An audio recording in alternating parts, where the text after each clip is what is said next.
ពួកយើងកាន់តែផ្ដល់ឲ្យពួកយើងកាន់តែមានឱកាសចេញពីការផ្ដល់ឲ្យហ្នឹងយើងរៀនគិត out of the box គិតចេញពីអ្វីដែលយើងធ្លាប់គិតកន្លងមកឧទាហរណ៍គេមើលឃើញខ្មែរគ្រប់គ្នាយើងរៀនគិតបញ្ចាស់ពីការមើលឃើញខ្មែរយើងគិតថាកន្លែងនេះវាពិតជាខ្មែរមែនអត់ឬក៏គ្រាន់តែលៀបពណ៌លៀបអីទេអញ្ចឹងធ្វើឲ្យគាត់អាចមើលឃើញថាក្នុងបញ្ហាជាទូទៅគឺមានឱកាសគឺឱកាសដោះស្រាយបញ្ហាហ្នឹងឯងពីព្រោះបើសិនជាមនុស្សគ្រប់គ្នា suffer នឹងបញ្ហាមួយហើយយើងអាចដោះស្រាយបញ្ហាហ្នឹងបានទៀតអាហ្នឹងជាឱកាសក្នុងការ make profit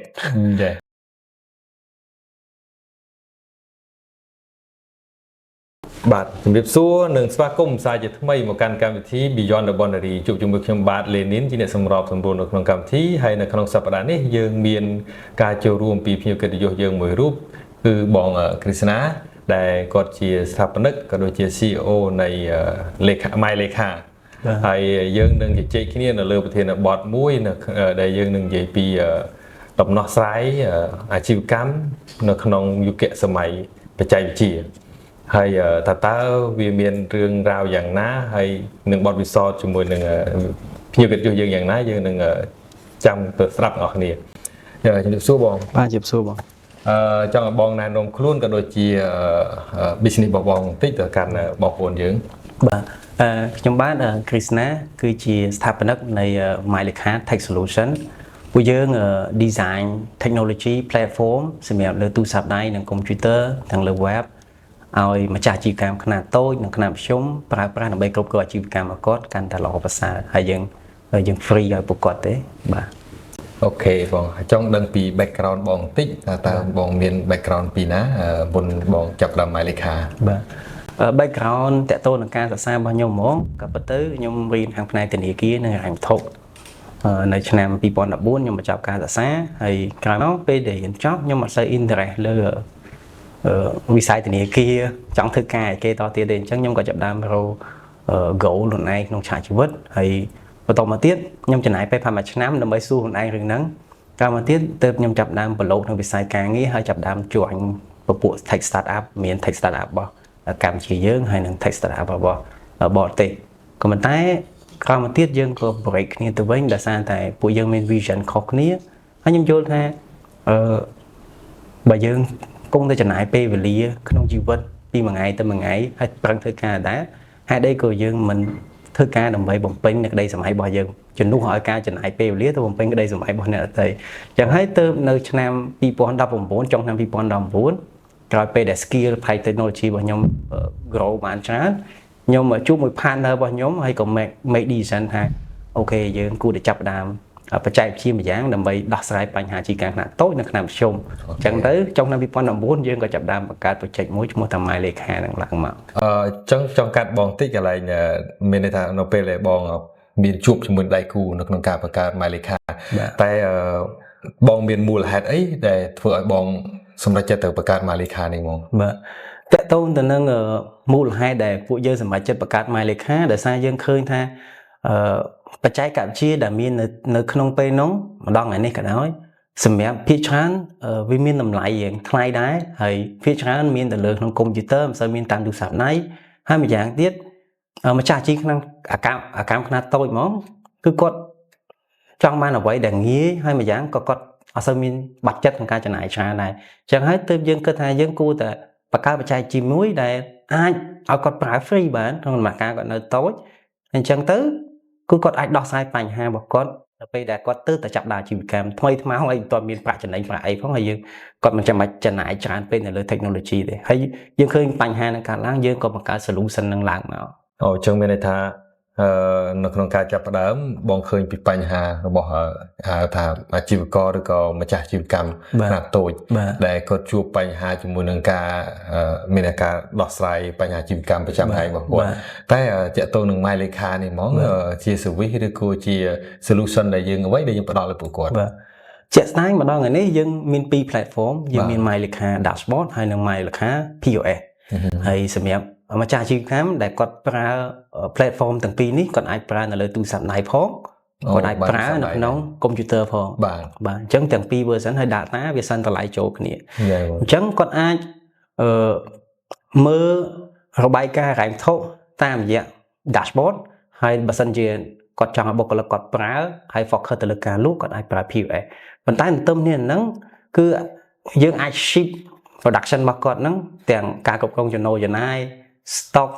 តើតើនឹងរបាយការណ៍ផ្សេងគឺនៅក្នុងទូរស័ព្ទដៃរបស់និយាយថាគាត់ចូលទៅគាត់នៅមើលបានអូខេយ៉ាទំនើបដល់ថ្នាក់ថា everywhere បាទ everywhere មានអ៊ីនធឺណិតបាទសំខាន់មានអ៊ីនធឺណិតបាទអញ្ចឹងមានន័យថាការដោះស្រាយហ្នឹងគឺដោះស្រាយទៅលើផ្នែកមានន័យថាដូចជា focus ខ្លាំងគឺរឿងហិរញ្ញវត្ថុបាទរឿងចំណូលចំណាយរឿងជីស្នាមរបស់គាត់តើអត់បងបាទយើង focus បន្ថែមពីហ្នឹងគឺតើតើនឹង inventory ហើយនឹងការគ្រប់គ្រង activity របស់បុគ្គលិកទៀតចា៎បាទតែបងខ្ញុំឃើញថាតកតងនៅក្នុងបច្ចេកវិទ្យាហើយវាផ្ដល់ភាពងាយស្រួលរហូតដល់បងថាចូលបន្ទប់ទឹកក៏ប្រាប់បានដែរអញ្ចឹងចង់ដឹងថាការចាប់ផ្ដើមនឹងការធ្វើប្រតិបត្តិការនៅក្នុងការបង្កើត My Lekha ហ្នឹងជួបឧបសគ្គអីខ្លះហើយបងដោះស្រាយវាយ៉ាងម៉េចនិយាយដល់តចំណុចនេះខ្ញុំអាចនិយាយថាពិបាកខ្លាំងមែនតើមិនបាក់ធម្មតាទេយើងគិតមើលតែយើងធ្វើការជាធម្មតាយើងចុងខែយើងបើកលុយប៉ុន្តែនៅពេលដែលយើង start up ខ្លួនឯងចុងខែគឺយើងបង់លុយយើងអត់មានបើកទេតែយើងបង់ក្នុងមួយថ្ងៃយើងធ្វើការឲ្យគេយើងធ្វើការ8 9ម៉ោងបាទហើយដល់ពេលយើងរកស៊ីខ្លួនឯងយើង start up ខ្លួនឯងមួយថ្ងៃគឺអត់គិតម៉ោងទេធ្វើម៉េចឲ្យ production ហ្នឹងឆាប់បានចេញលុយនេះគ្នាតែមួយលុយចេញមួយលុយចូលបាទហើយយើងត្រូវធ្វើការលើសពី8 9ម៉ោងហ្នឹងតទៀតអត់តែម៉ោងដេកទេដែលយើងអត់ធ្វើហើយយើងធ្វើការឲ្យគេយើងមានសារអាទិត្យយើងមានថ្ងៃសម្រាប់បាទតែដល់ពេលដែលយើងធ្វើ tech start up គឺយើងធ្វើជាប់រហូតយើងអត់ស្គាល់ពាក្យថា holiday មិនទេចា៎បាទហើយមួយទៀតតកតងនឹងរបស់យើងផលិតចេញមកវាអត់ប្រកាសថាត្រូវផ្សារហ្មងទេអញ្ចឹងវាទាមទារឲ្យយើងនឹងត្រូវការ observe យក feedback ហើយមានពេលខ្លះ convince ភ្ញៀវឲ្យសាកប្រើដើម្បីដោះស្រាយបញ្ហាម្ដងហើយម្ដងទៀតម្ដងហើយម្ដងទៀតហើយក្នុងអំឡុងពេលដែលយូរយកតែបាន make profit អញ្ចឹងការកសាង team ពិតជារឿងមួយលំបាកមែនតើដោយសារយើងអត់មានចំណូលសម្រាប់ទូទាត់ចំណាយអញ្ចឹងហើយយើងសួរចិត្តខ្លួនឯងថាយើងអាចនៅ remain ការងារហ្នឹងជាមួយ team យើងបានដល់ប្រហែលឆ្នាំទៀតអញ្ចឹងអាចនិយាយថាលំបាកខ្លាំងស្ទើរតែអាចនិយាយថាចង់ drop ម្ដងនៅពេលដែលអស់ខ្យល់មែនតើណាចាំមើលបងមានអីជាដោះស្រាយដំណោះស្រាយគឺដោយសារតែពួកយើង team ខ្ញុំគិតថាសំណាងក៏ថាបានកម្លាំងអូសទាញ maybe ពួកយើងជួបគ្នាពួកយើងមានរបៀបធ្វើការមួយដែលយើង motivate គ្នាទៅវិញមកបានអូតូម៉ាទិកគឺនៅពេលដែលខ្ញុំមាន exhausted partner របស់ខ្ញុំគាត់ព្យាយាមយល់ពីខ្ញុំហើយគាត់ព្យាយាមលើកទឹកចិត្តយើងហើយនឹងព្យាយាមរកដំណោះស្រាយណាដែលអាចជួយយើងបាននៅក្នុងពេលទៅគ្នានៅពេលគាត់មានវិបត្តិមានអីគឺខ្ញុំ offer ទៅគ្នាអញ្ចឹងអាការកសាង team ប្រហែលជារឿងស្រួលនិយាយប៉ុន្តែពិបាកធ្វើខ្លាំងណាស់ជាពិសេសនៅក្នុងវិស័យ tech startup ដែលអត់ទាន់បាន make profit ហ្នឹងហ្មងបាទទៅការប្រើពេលវេលាយូរនៅក្នុងការ build បាទហើយពេលហ្នឹងគឺស្ទើរដូចបងនិយាយហ្នឹងគឺលុយដូចគ្នាតែលុយចេញមួយលុយចូលធ្វើការលុយដល់ខែចូលបាទពេលនេះដល់ខែគឺលុយចេញហ៎បាទអញ្ចឹងមានន័យថាឧបសគ្គដែលបងជួបបើស្ដាប់មើលទៅវាច្រើនដែរតែឃើញតែសំខាន់គឺរឿង team បាទហើយចេះក្រៅពី team មានឧបសគ្គអីផ្សេងទៀតដែរបងឧបសគ្គផ្សេងទៀតគឺតាក់ទងពីកត្តាខាងក្រៅវិញឧទាហរណ៍ថាដូចជាពេលយើងចាប់ផ្ដើមយើងមានវិបត្តិសេដ្ឋកិច្ចវិបត្តិសេដ្ឋកិច្ចកើតឡើងអញ្ចឹងវិបត្តិពីខាងក្រៅនេះគឺប៉ះយើងខ្លាំងមែនតើពួកយើងត្រូវប្រឈមមុខពីសម្ពាធខាងក្រៅដែលធ្វើឲ្យយើងងាយនឹងកើត burn out និង stress មែនតើចា៎បងបាទហើយនឹងកត្តាផ្សេងតទៀតដែលយើងមានពេលខ្លះពិបាកនឹងចាំអស់គាត់នឹងដឹងថាវា suffer ច្រើនរឿងបាទ suffer ច្រើនរឿងមែនតើហើយយើងអាចនឹងរងការវាយប្រហារជាពិសេសពីអ្នកនៅជុំវិញខ្លួនទៀតគេនឹងអាចយល់ថាយើងឈួតទេអីយើងទម្លាក់ការងារដែលបានលុយយ៉ាងច្រើនយកមកធ្វើការងារមួយដែលគេមើលមិនយល់គេមើលអត់យល់ទេព្រោះគេវាជា platform ដែលយើងផលិតឡើងមកហើយដើម្បីដោះស្រាយអាជីវកម្មគេមិនដឹងថា make profit តាមរបៀបណាទៀតអញ្ចឹងគេថាយើងឈួតហើយបានដាក់ offer free ទៀតបាទអញ្ចឹងយើងនឹងទទួលបានសម្ពាធបែបហ្នឹងពីមនុស្សជុំវិញខ្លួនអូតូម៉ាទិកតែម្ដងបាទបាត់ពេលអ្នកខ្លះគាត់ក៏និយាយចេញមកអ្នកខ្លះគាត់អត់និយាយចេញទេប៉ុន្តែយើងដឹងថាគាត់កំពុងគិតរឿងហ្នឹងដែរបាទអូខេចុះខ្ញុំឃើញថានៅក្នុងឧបសគ្គនៃការបង្កើតយើងស្ដាប់មើលទៅយើងគួរសមច្រើនហើយតែនៅតែឆ្លងកាត់បានជាកិច្ចការតែគួរតែសរសើរ appreciate ហើយចង់ដឹងថាតើនៅពេលដែលយើងបានឆ្លងកាត់នៅក្នុងនេះហើយចង់ដឹងពីទស្សនៈរបស់បងក៏ដូចជា ពីម៉ៃលេខាមកតើម៉ៃលេខាបានជួយអីខ្លះមានធ្វើឲ្យវាប្រសើរពីការដោះស្រាយបែបពី traditional មកបច្ចេកវិទ្យាតាមបច្ចេកវិទ្យារបស់ម៉ៃលេខាបានសម្រួលអីខ្លះទៅលើអាជីវកម្មបាទត្រឡប់ឡើងវិញពីចំណុចដែលម៉ៃលេខាជួយដល់ម្ចាស់អាជីវកម្មតែម្ដងគឺម្ចាស់អាជីវកម្មគាត់អាចមើលគ្រប់គ្រងចំណូលចំណាយរបស់គាត់មើល inventory អីផ្សេងៗក៏កាត់កង stock មើលសកម្មភាពបុគ្គលិកមើល KPI មើលអីផ្សេងៗតាមរយៈ platform របស់យើងបាទអញ្ចឹងធ្វើឲ្យគាត់លេងទៅ frustrate ជាមួយនឹងបញ្ហាដែលបុគ្គលិកបង្កឡើងបាទព្រោះគាត់អាចយកពេលហ្នឹងទៅ focus ទៅលើ strategy ផ្សេងៗក្នុងការពង្រីកអាជីវកម្មវិញហើយអាការ complex ផ្សេងៗដែលតាក់ទងនឹងបុគ្គលិកបង្កើតឡើងក៏វាលេងមានដែរពីព្រោះអ្វីៗវារត់ទៅតាម system ទៅវិញបាទអញ្ចឹងបើស្ដាប់មើលទៅនេះជាមានជាផលដែលយើងប្រើគេបច្ចេកវិទ្យាជាពិសេសបច្ចេកវិទ្យារបស់ម៉ៃលេខាអញ្ចឹងចង់ដឹងពីបន្ថែមទៅទៀតទៅនឹងដំណោះស្រាយពីគេថាកាលយើងប្រើ manual យើងអាចថា manual ចុះមានតែគាត់ប្រើដៃឬគាត់ជីស្នាមអីផ្សេងៗចុះហើយមកប្រើជា technology ឬក៏តាមបែបម៉ៃលេខាតើគាត់បានម៉ៃលេខាយើងបានដោះស្រាយបញ្ហាអីខ្លះទាក់ទងដោយបញ្ហាពីមុនហើយនឹងបញ្ហាដែលយើងប្រើម៉ៃលេខាបាទមុនពេលដែលប្រើម៉ៃលេខាហើយនឹងក្រោយពេលប្រើម៉ៃលេខាតែម្ដងគឺខុសគ្នាឆ្ងាយណាស់ដោយសារអីមុនពេលប្រើម៉ៃលេខាគាត់ហើយគាត់ធ្វើការចំណាយ paper ច្រើនគាត់ត្រាហើយគាត់ត្រា manual ហើយយើងចំណាយពេលក្នុងការបូកសរុបរបាយការណ៍យូរបាទនឹងខាតពេលវេលាមួយបែបនឹងមួយទៀតកំហុសឆ្គងវាកើតងារកើតកំហុសឆ្គងវាមានដោយចេតនាផងនិងអចេតនាផងបាទហើយនឹងមួយទៀតវាតាមមនុស្សធ្វើការវាងាយនឹង conflict គ្នាអញ្ចឹងជួនកាលគាត់ដាក់បន្ទុកគ្នាថាអ្នកនេះធ្វើអ្នកនោះធ្វើអ្នកនេះធ្វើអ្នកនោះវាទៅជាបញ្ហាចំនួនផ្ទៃក្នុងទៀតដោយសារកំហុសឆ្គងមួយចំនួនដែលកើតឡើងពីការធ្វើ manually ដល់ពេលត្រឡប់មកការប្រើប្រាស់ម៉ៃលេខាបញ្ហាទាំងអស់ហ្នឹងគឺលែងមានហើយអញ្ចឹងម្ចាស់អាជីវកម្មគាត់អាចធានាបានថាអូខេកំហុសឆ្គងដែលកើតឡើងងារកើត conflict ក៏លែងមានហើយសកម្មភាពរបស់គាត់ទាំងអស់ត្រូវបាន track lock ជាប់នៅក្នុង system បាទហើយម្យ៉ាងទៀតតកតងនឹងការសរុបរបាយការណ៍លេងត្រូវការពេលវេលាឲ្យពួកបើកទូរស័ព្ទមកឃើញបើកទូរស័ព្ទមកឃើញអញ្ចឹងគាត់ចំណេញច្រើនតែបើធៀបនឹងមុនប្រើលេខានិងក្រោយប្រើលេខាគឺដាច់ឆ្ងាយគ្នាណាស់អូខេឆ្ងាយបាទអញ្ចឹងមានន័យថាម៉ៃលេខាបានដោះស្រាយបញ្ហាដែលគេថាបង្កឡើងពីមនុស្សបាទហើយបញ្ហាមួយទៀតដែលដូចបងនិយាយថាចេតនានិងអចេតនាបងអាច detail តិចទៀតបាទនឹងអចេតនានិងអចេតនាហ្នឹងមិនហីចេតនានិងអចេតនាឧទាហរណ៍ថានៅក្នុងឧទាហរណ៍ដែលយើងឲ្យមនុស្សធ្វើការផ្នែកណាមួយគាត់បង្កប់តួលេខណាមួយនៅក្នុង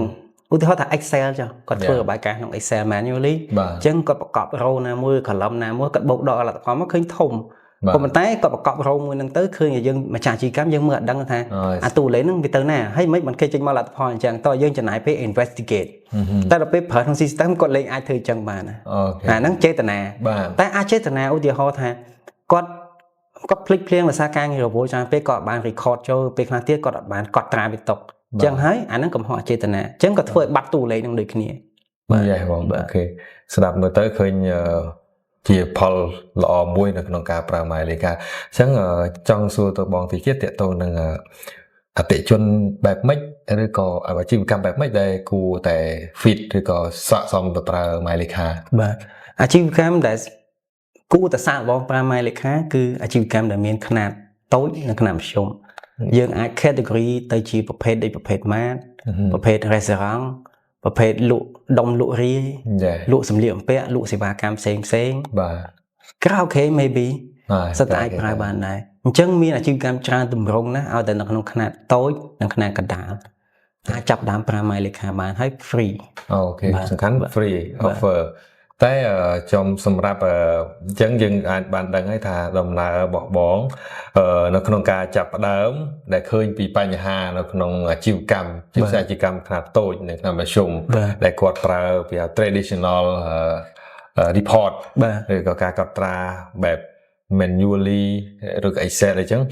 ឃើញជួបបញ្ហាទៅបងឃើញថាបង្កើតចង់បង្កើតដំណោះស្រាយមួយឲ្យវាមានភាពងាយស្រួលហើយរហ័សសំខាន់កាត់បន្ថយចំណាយនៅក្នុងការចាប់ផ្ដើមហើយឃើញនៅក្នុងបទពិសោធន៍នៃការឆ្លងកាត់គេមានថា form up team ក៏ដូចជាកត្តាផ្សេងៗដែលជំរុញឲ្យម៉ៃលេខានេះកើតឡើងក៏ឃើញមានភាព បើនិយាយមែនតើអត់សូវស្រួលមកទេ បាទគឺពិបាក ណែ ពិបា ឃើ ក ញ ខ្លាំង ស្ដាប់មើលទៅចេញមកជារូបរាងប៉ុណ្ណេះឃើញមើលទៅដូចស្រួលទេអ្នកប្រើអាចប្រើស្រួលទេតែអ្នកដែលបង្កើតមកគឺមានភាពផលលំបាកច្រើនមែនទែនអញ្ចឹងចង់ដឹងពី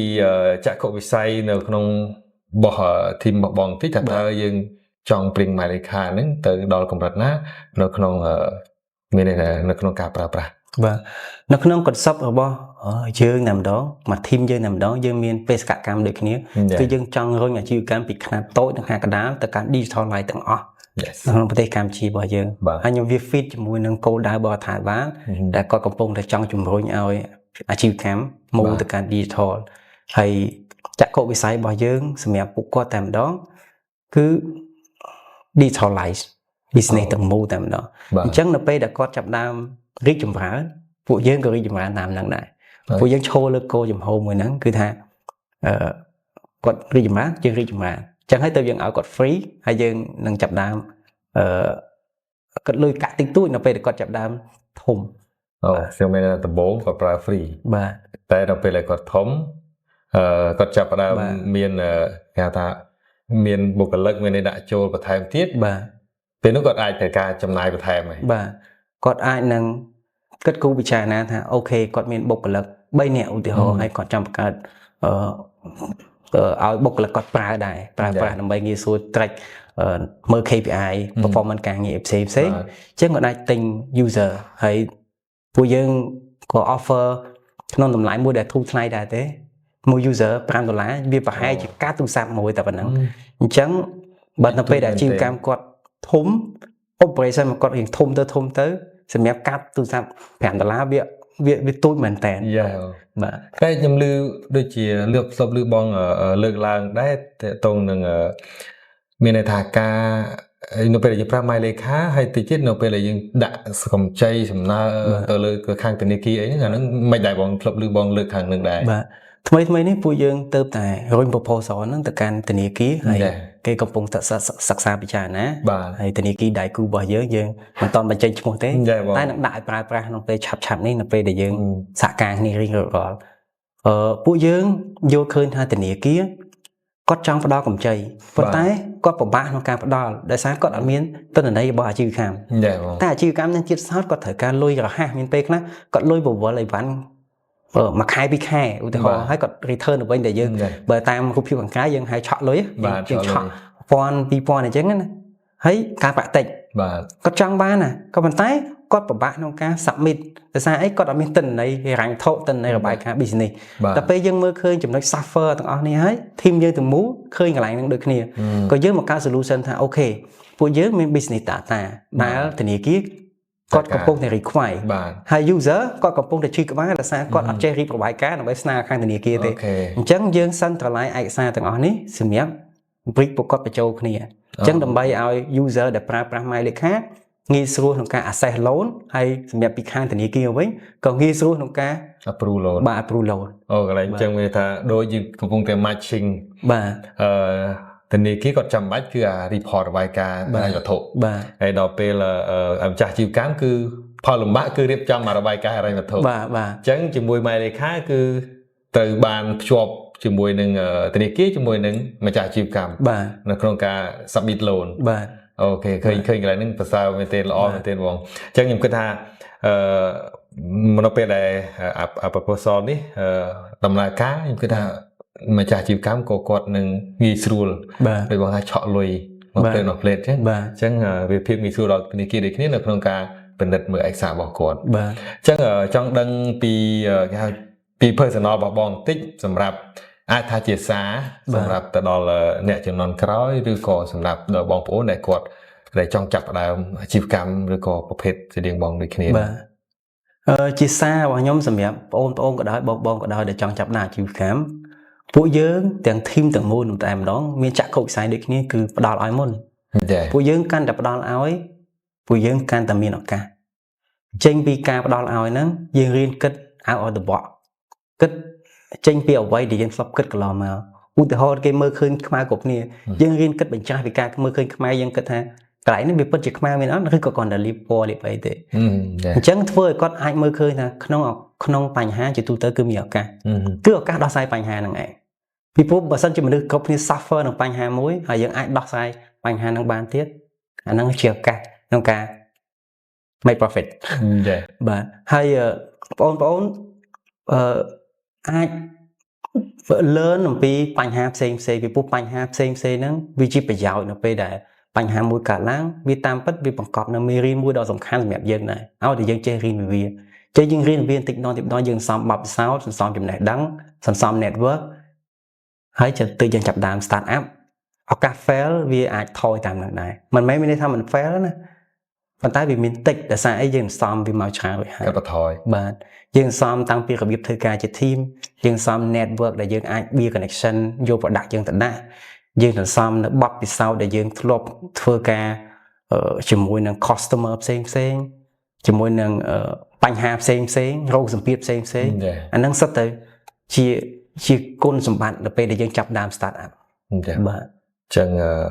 មានថាឲ្យតែមានបញ្ហាគឺវាបានប្រកបរួចជាស្រេចនៅចំណុចមួយដែលជាមេរៀនឬក៏ជាដំណោះស្រាយដែលអាចនឹងទៅមានន័យថាពេលមានបញ្ហាបើយើងមិនដោះស្រាយវាទេយើងនឹង suffer ហើយតែបើយើងដោះស្រាយបានគឺយើងទទួលបានបទពិសោធន៍ក៏ដូចជាឱកាសមួយថ្មីហើយឱកាសហ្នឹងអាចជាឱកាសដែលអាច make profit បានបាទអរគុណសម្រាប់ជាសារហើយកម្មវិធីរបស់យើងក៏ជិតឈានចូលដល់ទីបញ្ចប់ដែរហើយយើងក៏សន្យាថានឹងនាំនឹងរកនៅម្ចាស់អាជីវកម្មក៏ដូចជាអាជីវកម្មដែលប្លែកហើយនឹងមានបទពិសោធន៍ល្អនៅក្នុងការចែករំលែកទៅលើប្រធានបទប្រចាំសប្តាហ៍របស់យើង